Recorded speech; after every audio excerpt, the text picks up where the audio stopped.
수출 이야기를 좀 해보겠습니다. 자, 어떤 국가는 서비스와 금융 또 관광 등으로 주력 산업을 이어가고 있고 우리는 오래전부터 수출을 통해서 소위 먹고 살았다 이런 얘기들을 많이 했죠. 경제에 그만큼 수출이 차지하는 비중이 큰데 정부가 그 비중에 더 힘을 싣겠다고 나서고 있습니다. 자, 어제 윤 대통령이 무역의 날 기념식에서 수출이야말로 우리 경제 근간이자 일자리의 원천이다.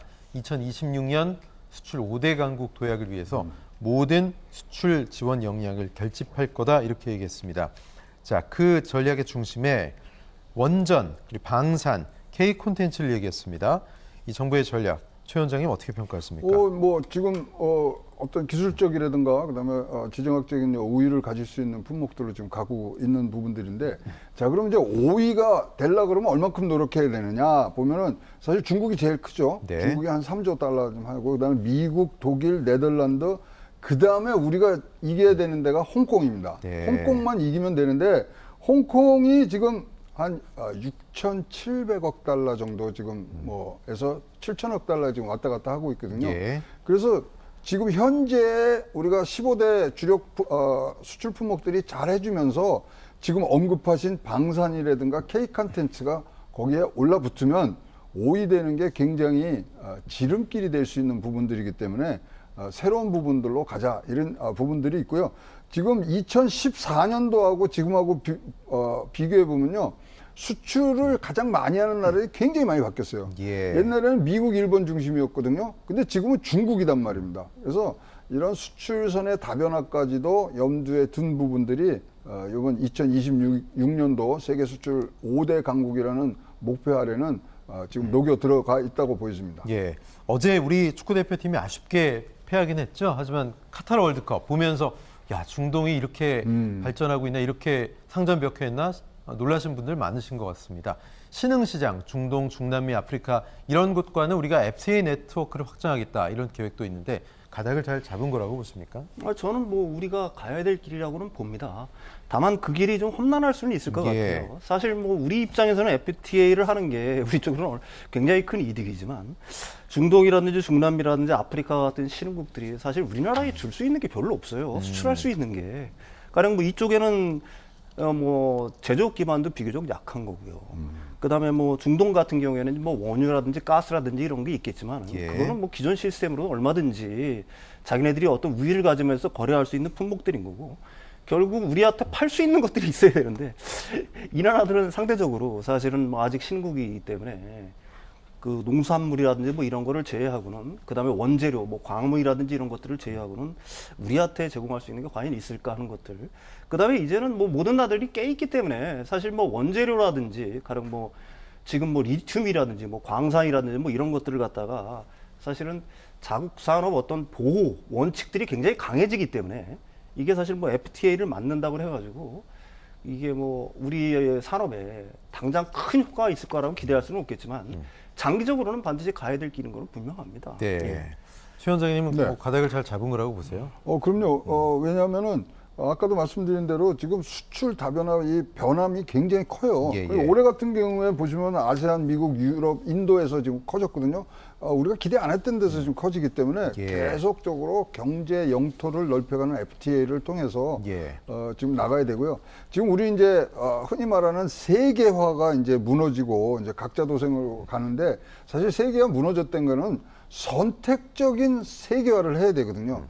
세계화 하는데 경제에 피를 나누는 FTA는 필수 조건이기 때문에 더 많은 그리고 더 많은 영토를 가질 수 있는 경제적인 그런 노력 굉장히 중요하다고 보여집니다. 네, 정부의 계획과 바람처럼 술술 풀리면 좋겠는데 세계 경제 상황이 뭐 순탄치만은 않습니다. 당장 연말에 수출 전망이 더 어두울 거다 이런 이야기도 나오고 있는데 지금 상황이 어떻습니까? 사실 뭐 EU라든지 미국이라든지 이런 쪽은 우리가 그래도 수출 증가세가 있었던 국가인데 예. 그쪽에 이제 경기 둔화 움직임이 좀 가시화되고 있죠. 그러니까 내년 같은 경우에는 뭐 특히 이제 경기 침체가 예상되기 때문에 수출 쪽으로는 그렇게 크게 나아질 것 같지는 않아요. 다만 이제 한 가지 희망이라고 한다면은 중국이 지금 봉쇄를 갖다가 서서히 완화하고 있지 않습니까? 예, 예. 서서히 이제 위드 코로나 정책을 좀 쓰면서 사실 올해 우리나라가 이제 무역 적자를 갖다 8개월 연속 기록하고 있고 무역 적자액만 하더라도 우리가 통계 작성 이래 최고치거든요. 426억 달러로. 이게 가장 큰 원인이 사실은 중국의 적자가 굉장히 커졌기 때문에요. 예, 중국의 봉쇄가 깊어지면서 사실 우리들이 주력 품목들이 사실 중국으로 못 나간 측면들이 있기 때문에 중국이 빨리 좀 경기회복 국면으로 들어가서 봉쇄도 좀 완화하고 이렇게 되면은 그거는 좀 내년에는 약간 좀 긍정적인 어떤 팩터가 될 수 있을 것 같고 나머지 부분들은 썩 그렇게 우리한테 그렇게 우호적인 환경이 조성될 거라고 보지는 않습니다. 예. 자, 무역 적자가 장기화하고 최근 수출까지 감소세로 돌아섰죠.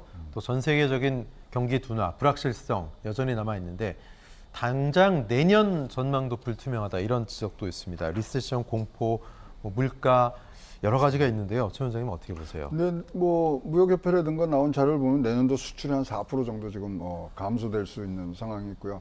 특히 이제 뭐 우리에게 좀 두려운 모습은 반도체가 한 15% 정도 예. 지금 내려가고 있습니다. 지금 화면에 나오는데 전국 내년 13대 주력 수출 품목이 우리나라 수출량이 얼마를 차지하냐면 82%를 차지하기 때문에 네. 지금 보시면 굉장히 하락 품목들이 지금 많이 있고요. 그러다 보니까 지금 나오는 게 원전, 저긴 없죠? 방산, 인프라, 건설, K, 컨텐츠가 그 간극을 메꿔줘야 되는 부분들이 있습니다. 특히 지금 윤석정 평론가가 얘기한 것처럼 중국이 굉장히 중요한데 중국 수출량은 올해 28%가 지금 줄었거든요. 이것을 어떻게 만회하느냐도 굉장히 내년도 수출에게는 굉장히 중요한 부분들이 나올 것 같습니다. 근데 올해 지금 6,800억 달러를 지금 목표로 하고 있는데 이 안에는 또 비밀스러운 내용들이 있습니다. 물량이 늘어야 되거든요. 물량이 네. 늘어야 우리가 투자도 늘고 고용도 늘고 있는데 가격이 올라서 수출이 잘 된 거예요. 그러니까 비싸지니까 이게 뭐 2개 팔 거가 가격이 높은 데서 3개 판 것처럼 지금 보이는데 예. 사실은 그런 분야까지 다 생각을 한다면 우리 경제가 커가는 데서는 가격이 늘어나는 게 중요하지가 않아요. 물량이 늘어나야 되거든요. 그 부분에도 굉장히 신경을 써야 될 2023년도가 될 것 같습니다. 예, 지금 말씀하신 것처럼 내년 13대 주력 품목 수출 전망 반도체가 15%. 사실 우리 가장 주력 상품이라고 하는데 상당히 어려움을 겪고 있고 또 그럴 것으로 예상이 됩니다.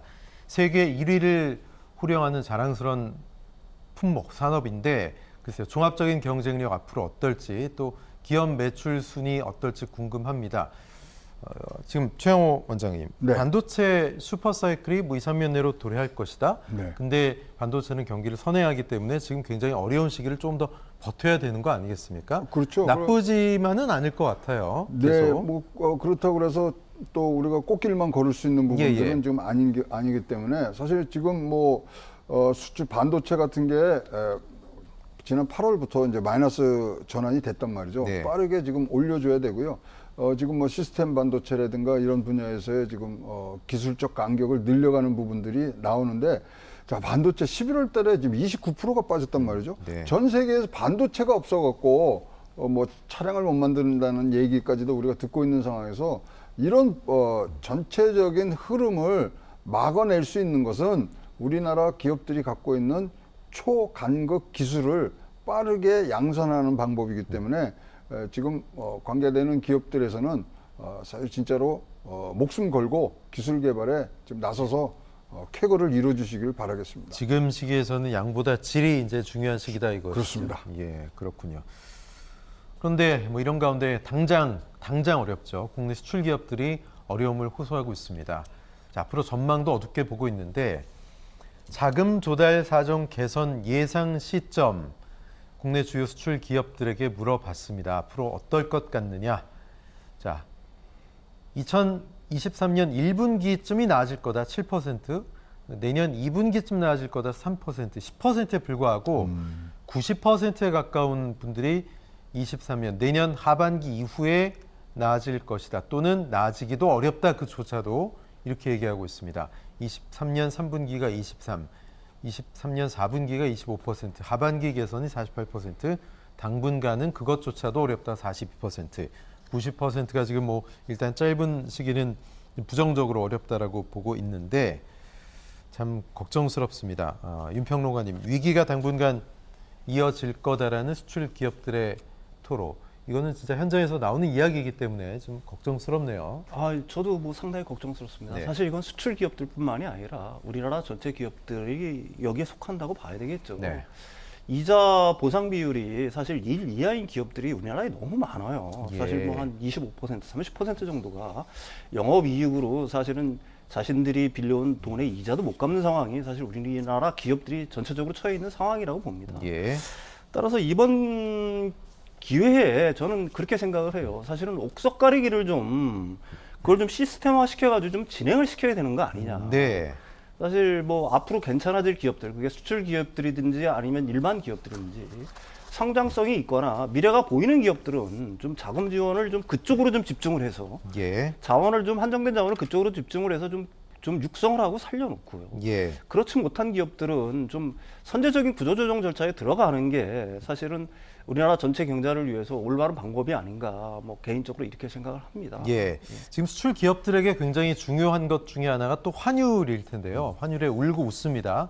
자, 오늘 뭐 1,319원 정도로 마무리가 되고 있는 것 같은데 현재 한때는 1,450원까지 갔었잖아요. 이거에 따라서 기업들이 희비가 엇갈릴 것 같아요. 어떻게 보십니까? 내년도 환율은 굉장히 안정적으로 갈 것이라는 네. 좀 전망들이 나는데, 왜냐하면 이제 미국 재무부에서 환율 보고서를 내는데 대개 12개 정도로 환율 관찰국을 두는데 거기서 6개를 뺐어요. 네. 그렇다면 강달러에 대한 그 국내외에서의 어떤 뭐 이 반응들, 이것을 좀 더 자유롭게 놔둔다는 거거든요. 그래서 바로 지금 환율들이 조금씩 내려오고 있지 않습니까? 예. 그 덕으로 내려오는 겁니다. 그래서 내년엔 강달러가 계속 되겠지만 올해처럼 세지는 부분, 그다음에 각국에서의 외환의 개입에 대해서는 미국이 좀 용인하는 부분, 이런 것들이 합쳐질 때는 좀 안정적으로 갈 내년이라고 보여집니다. 네. 윤평로가는 환율에 따른 수출 기업들의 애를 어떻게 보십니까? 사실 환율이 떨어지는 수출 기업으로서는 그게 좋은 상황은 아니죠. 네네. 환율이 올라야지 수출 기업으로서는 득이 되는 건데 예. 환율 하락이 뭐 수출 기업에는 결코 득이 되지 않지만 사실 환율의 변동성이 커지는 거는 그게 수출 기업이든 수입 기업이든 기업 입장에서 좋은 건 아니에요. 그렇죠. 환율이 어느 정도 선에서 우리가 좀 안정적인 상황일 때 사실 모든 기업들이 미래 어떤 계획을 충분히 세울 수가 있는 거기 때문에 그게 오히려 굉장히 좋은 방향이라고 저는 보는 거고요. 따라서 환율 변화에 뭐 일비하기보다는 어떻게 됐든지 간에 내년 같은 경우에는 좀 환율이 안정되는 모습들, 이런 모습들이 좀 보이면 뭐 개인적으로 좋겠습니다. 네. 경제 관련 소식 두 분과 함께 말씀 나눴습니다. 여기까지 듣겠습니다. 최영 원장님, 윤석천 평론가님 고맙습니다.